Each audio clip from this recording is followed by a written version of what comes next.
Hi everybody, आप सभी लोग कैसे हैं। आई होप कि आप लोग बहुत अच्छे होंगे, स्वस्थ होंगे, मस्त होंगे, अच्छे से पढ़ाई कर रहे होंगे। हम अपनी पिछली कक्षा में जहाँ छोड़े थे उसी क्रम में हम आज अपनी अगली कक्षा में आज आगे बढ़ते हैं। और हम पढ़ रहे थे भारत का राष्ट्रीय आंदोलन और एवं उत्तर प्रदेश का राष्ट्रीय आंदोलन। जब हिंदुस्तान में, भारत में राष्ट्रीय आंदोलन चल रहा था, उस समय उत्तर प्रदेश में कौन कौन सी गतिविधियां हुई, हम उसके बारे में पढ़ेंगे। तो हम उत्तर प्रदेश का आंदोलन पढ़ रहे हैं, यानी कि भारत का राष्ट्रीय आंदोलन में हम उत्तर प्रदेश का पढ़ रहे हैं। ये यूपी स्पेशल है। यूपी स्पेशल में सबसे पहले हमने पिछली कई क्लासें ली हैं यूपी स्पेशल की, और यूपी स्पेशल शुरू करने का उद्देश्य यह था कि आप सभी लोगों के लिए जो यूपी होमगार्ड का बैच लेकर आया है, इसमें सबसे पहले हम उत्तर प्रदेश स्पेशल खत्म कर देते हैं, यूपी स्पेशल खत्म कर दें। यूपी स्पेशल क्योंकि यूपी के कई पेपर लगे हुए हैं, तो उत्तर प्रदेश के आप किसी भी परीक्षा की तैयारी कर रहे हैं तो यूपी स्पेशल की जो ये हमारी क्लास चल रही है अभी, यूपी होमगार्ड की ही है, लेकिन इसमें जो सिलेबस है यूपी होमगार्ड का, उसमें हम यूपी स्पेशल पहले पढ़ा रहे हैं। तो पहले आप ये कक्षाएं देख लें। और हमारा ये जो क्लास चल रहा है, पूरा सिलेबस हम यूपी होमगार्ड का चला रहे हैं, पूरी क्लास हम कंप्लीट करेंगे। उसके बाद फरवरी से हम आपको क्विज करवाएंगे। तो फिर हम देरी ना करते हुए फिर आइए हम टॉपिक पे आते हैं, राष्ट्रीय आंदोलन और उत्तर प्रदेश। राष्ट्रीय आंदोलन जब देश में चल रहा था उस समय उत्तर प्रदेश में कौन कौन सी घटनाएं घटित हुई। आप सभी लोग चैनल को शेयर नहीं कर रहे हो, ना सब्सक्राइब कर रहे हो, इतना सुस्त बैठे हो जिससे ठंडी लग गई हो आप सभी लोगों को। इतनी ठंडी लग गई है जैसे लग रहा है आपके फोन में भी ठंडी लग गई है। ना शेयर कर रहे हो, ना लाइक कर रहे हो, ना सब्सक्राइब कर रहे हो। भाई यार, सब कुछ करो और पढ़ाई अच्छे से करो। आपका यूपी होमगार्ड का पेपर जो है बहुत जल्द होने वाला है। डेट आ ही गई थी, 25, 26, 27 अप्रैल 3 दिवसीय परीक्षा है। तो आप सभी लोगों के पास अब टाइम नहीं है, तो पहले सिलेबस कंप्लीट कर लीजिए। उसके बाद हम क्विज आप सभी लोगों को करवाएंगे। अब इधर उधर भटकने का टाइम नहीं है। जो लोग पढ़ाई नहीं शुरू किए हैं, अभी भी देर नहीं हुआ है, अभी भी पढ़ लो मेरे भाई। अभी मौका है आपको, जिंदगी मौका बार बार नहीं देती। बहुत अच्छा मौका आपके घर वाले, आपकी जिंदगी ने दिया, तो उसका फायदा उठाइए। राष्ट्रीय आंदोलन और उत्तर प्रदेश, आइए हम पढ़ते हैं। 1937 ईस्वी में उत्तर प्रदेश में विधानसभा चुनाव हुए थे। थोड़ा सा बता देते हैं। 1937 के टाइम पे जब अंग्रेज थे तो भारत में थोड़ा रियायत किए थे। रियायत ये किए कि यहाँ के लोग को विधानसभा का चुनाव लड़ने की अनुमति दे दी गई थी। यहाँ के लोग, भारतीय लोग चुनाव लड़ सकते थे। तो यहाँ पे 1937 में उत्तर प्रदेश में चुनाव हुआ था। 1937 ईस्वी के चुनाव में उत्तर प्रदेश विधानसभा में 164 सामान्य सीट आप सभी लोग जानते होंगे, जनरल सीट। 164 जनरल सीटों में से कांग्रेस को 134 सीट प्राप्त हुई। कितनी? 164 में से 134 सीटें कांग्रेस को प्राप्त हुई। सामान्य सीट की बात कर रहे हैं हम। सिर्फ सामान्य सीट 164 जो थी, उसमें से कांग्रेस को 134 सीटें प्राप्त हुई। National agriculturist party of Awadh को 9 सीट प्राप्त हुई। National agriculturist party of Agra को 6 सीट प्राप्त हुई। लिबरल पार्टी को 1 सीट प्राप्त हुई। स्वतंत्र जो इंडिपेंडेंट लड़े थे उनको 14 सीटें मिली थी। दूसरी तरफ हम देखते हैं, दूसरी तरफ मुस्लिम लीग वाली सीटों पे कुल 64 सीटों, दूसरी ओर 64 सीटों पे मुस्लिम सीटें थी। 64 मुस्लिम सीटें थी। ये 164 जो थी ये सामान्य सीटें दी गई थी, और जो दूसरी तरफ 64 सीटें दी गई थी इसमें मुस्लिम सीटें थी। इसमें सिर्फ मुस्लिम लोग चुनाव लड़ सकते थे। इसमें 64 सीटों में से मुस्लिम लीग को 29 सीटें प्राप्त हुई। 64 सीटों में से। भाई ये अपने आप को, जो मुस्लिम लीग थे, ये अपने आप को कांग्रेस से अलग कर लिए थे और इन्होंने चुनाव लड़ गए थे। मुस्लिम लीग और कांग्रेस का समझौता कब होता है आप सभी लोग बताइएगा, ठीक है, कमेंट में।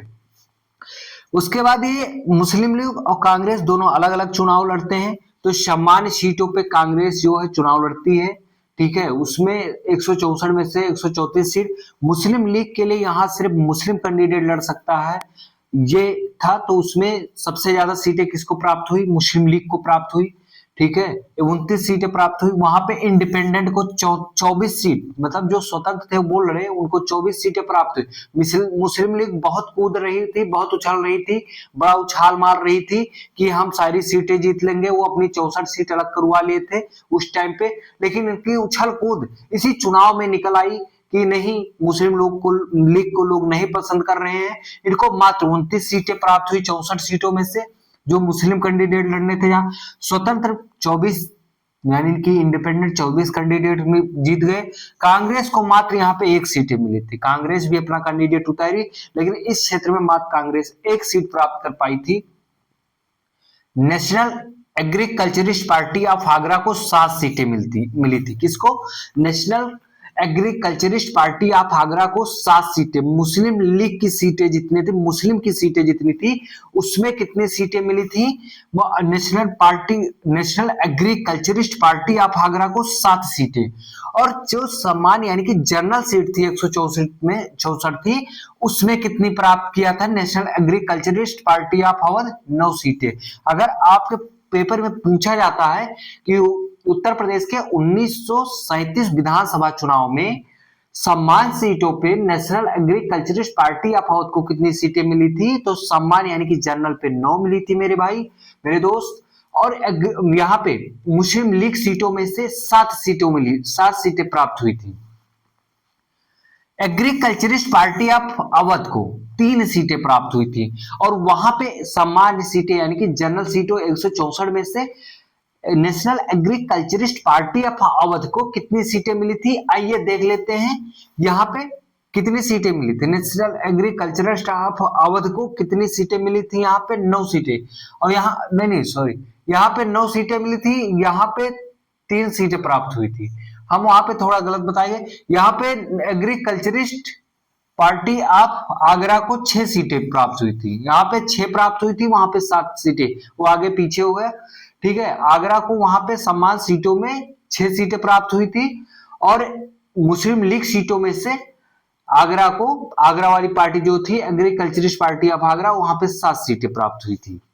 इसको अच्छे से पढ़ लेना, ध्यान देना। सीटें ये सवाल पूछा जा सकता है बहुत, मुझे लगता है तो आपके पेपर में पूछे जाने की संभावना। अगर 1937 चुनाव में कुल कितनी विधानसभा पे कितनी सम्मान सीटें थी? 164। ये याद करना बहुत इंपॉर्टेंट है।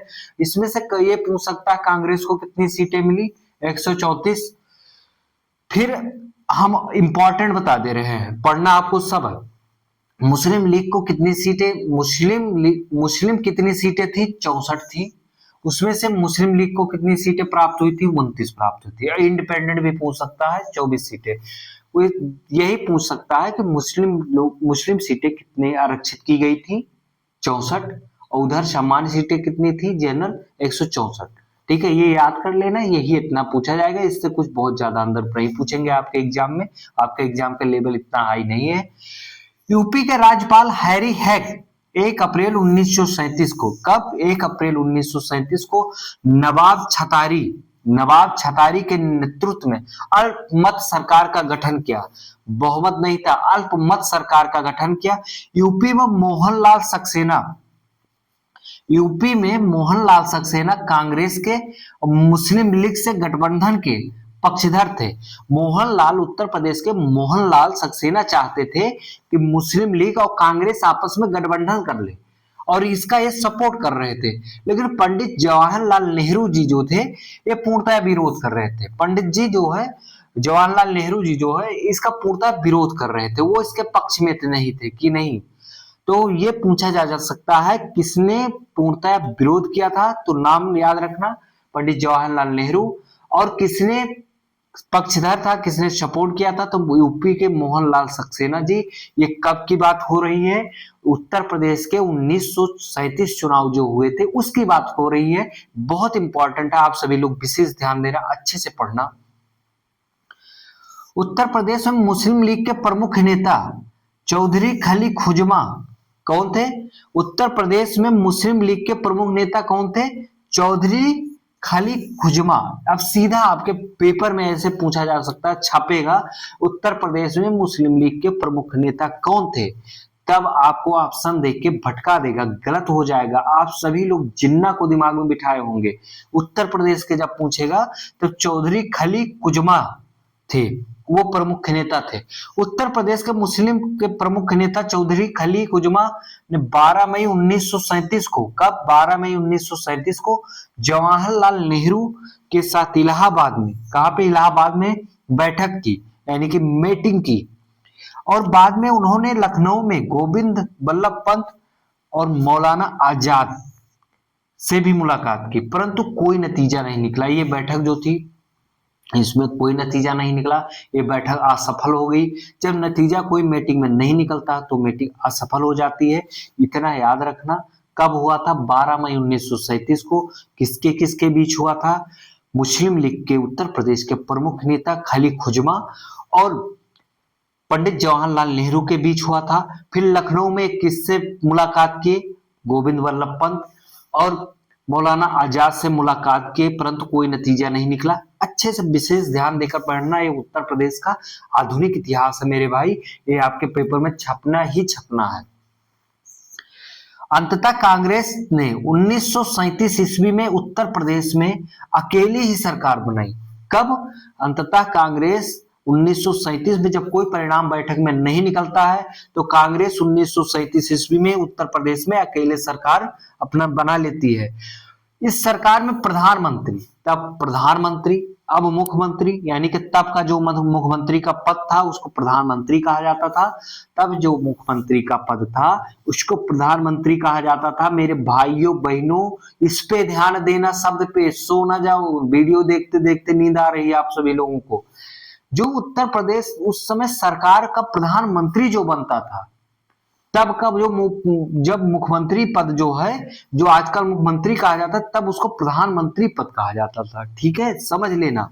कौन बने थे? उत्तर प्रदेश सरकार, जो कांग्रेस ने अपनी सरकार 1937 बनाई थी, उसके प्रथम मुख्यमंत्री कौन बने थे? यानी कि प्रधानमंत्री गोविंद बल्लभ पंत प्रधानमंत्री बने थे 1937 चुनाव में। तब मुख्यमंत्री के पद का नाम प्रधानमंत्री था। बार बार बता रहे हैं, याद रखना, कंट्रोवर्सी ना खड़ा कर लेना आपस में लड़के।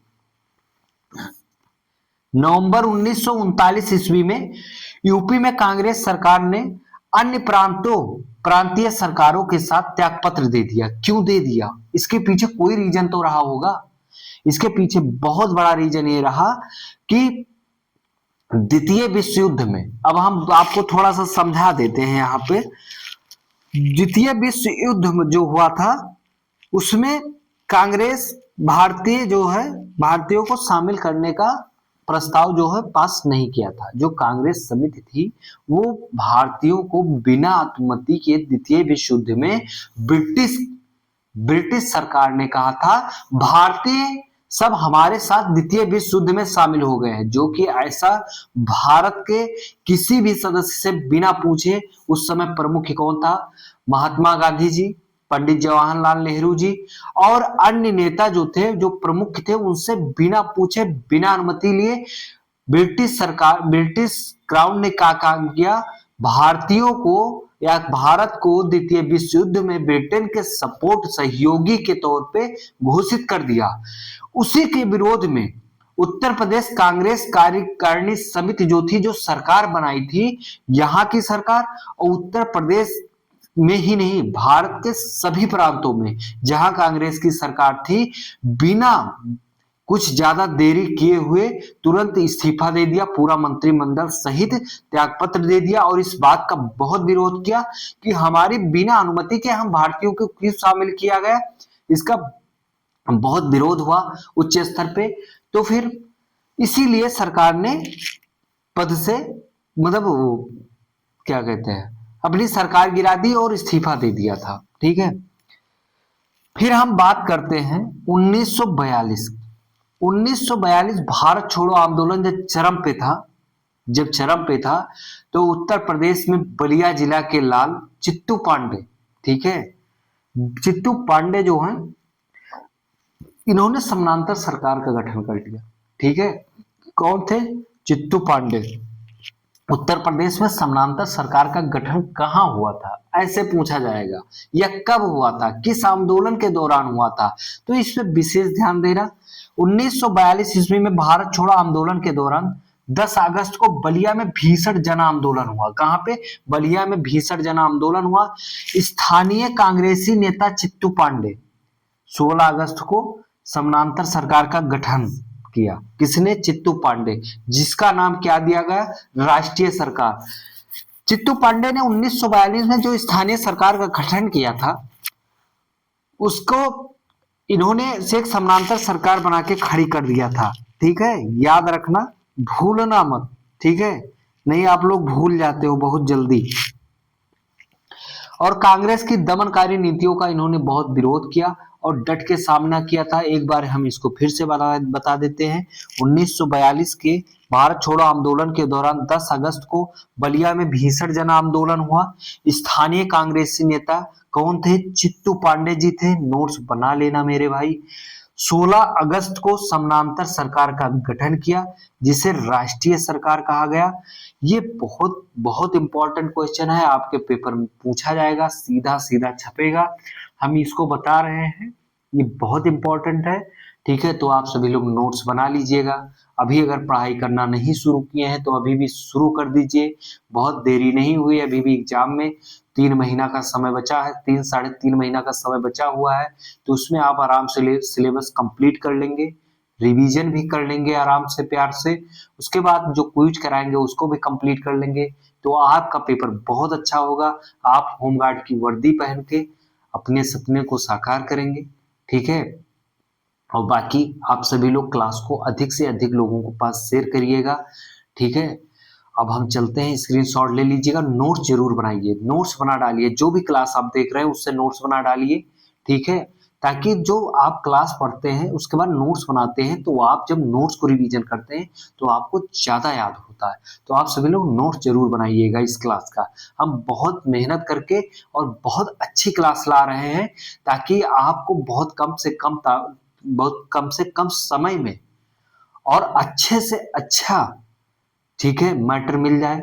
यानी मैटर यानी कि जो क्वेश्चन है जो पॉइंट करवा रहे हैं, पॉइंटर करवा रहे हैं, वो आपको अच्छे से अच्छा, जो आपके सीधे एग्जाम में छपे, इधर उधर का ज्ञान ना दे करके, इधर उधर आपको ना भटका के, सीधा आपके एग्जाम में जो छपे वही करवा रहे हैं। तो आप सभी लोग इधर उधर मत भटकिए और टाइम से पढ़ाई पे अब लग जाइए, नहीं अब बहुत देर कर देंगे तो आपके हाथ से परीक्षाएं निकल जाएंगी। अब हम चलते हैं। जय हिंद, धन्यवाद।